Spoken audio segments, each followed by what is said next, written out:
Top, the Dutch billionaire who was murdered in the cold blood. My client, Top Cohen.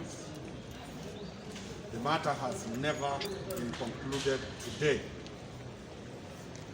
We are in court, in the criminal court, for the offense of the people who murdered Top Cohen.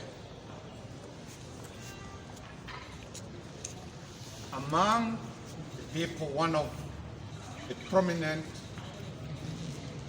person who was supposed to take plea for murder, the DPP, wrote a letter saying that there is no sufficient evidence to charge that person. The DCI has filed a serious replying affidavit where he has clearly put it that the motive of killing Top Cohen, our client, was one, that there were shares Top Cohen had in his company, 999 shares, and one share was held by somebody who died, called Ita. Those shares were transferred mysteriously from Top Cohen's account. When Top Cohen, my client, discovered this, it took not less than 6 hours for Top Cohen to be killed. So the motive was to cover up the transfer of shares that were held in Top Cohen's company. The DCI has produced evidence placing the suspects on the site during the burial, during the murder of Top Cohen.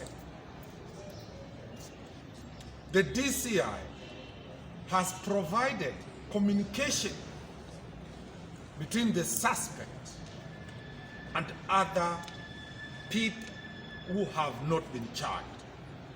The DCI has graphically put it how the terms of bail and terms of releasing the suspect was conducted in a favorable manner, and orders issued that have never been issued for anybody who has applied to attend a postmortem or to attend a burial once you have been charged for murder. The DCI has provided how the investigation was conducted with all the agencies involved. Surprisingly, the DCI indicts the DPP, that the DPP unilaterally stopped the prosecution of one prominent person, but allowed the others to be charged. This brings focus to the different roles of the DPP and the DCI.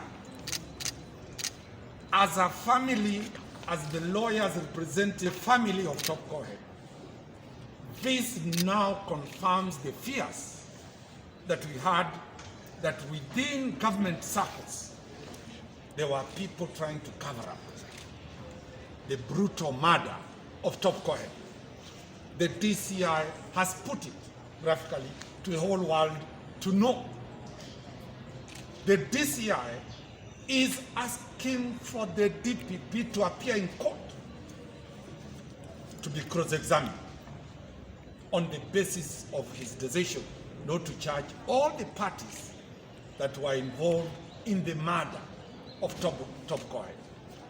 So it is a big day for this country that the family of the deceased have at least now come to know how Top Cohen was murdered. What was the motive of killing our client, Top Cohen? The family is also settled that the cover-up the lead has been removed from whoever is trying to cover up the murder of Top Cohen. Since Top Cohen died, matters have never been dealt with. So we, as on behalf of the family from Netherlands and on behalf of the late who was our client, we are demanding that now a person be arrested and be charged here tomorrow so that everybody faces a court and he responds and they respond to that matter. Any question? Have you been served with a letter that absolved the judge? As family, we have not been given the letter that absolved the suspect. But the letter is public knowledge and the DCI has filed it in court. So it is no longer secret. The DPP cleared without even having the audacity of getting the file and looking at the evidence and saying, do this and cover this.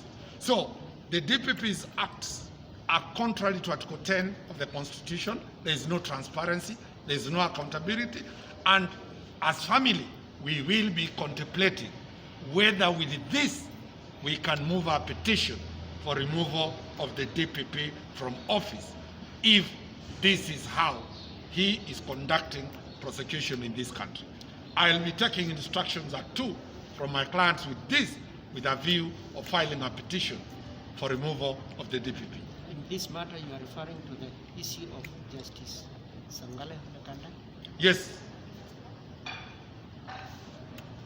Any other question?